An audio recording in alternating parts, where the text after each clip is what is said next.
Hi, this is Sherry Taylor with ATL Clinical Workshop, and I have been challenged by a student to come up with one tip regarding care plans. Now, if you know me, I love care plans. I call myself the care plan queen. And to get me to give you one tip, that's so hard to do because I just want to talk all day long.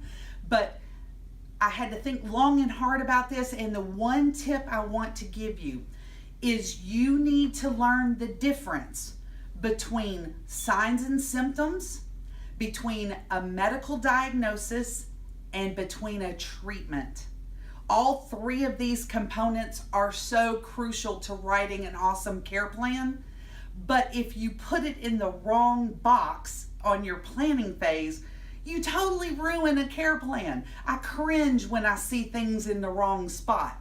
So those first two boxes up top, that's for your assessments. That's your signs and symptoms. It should not be a medical diagnosis or a treatment.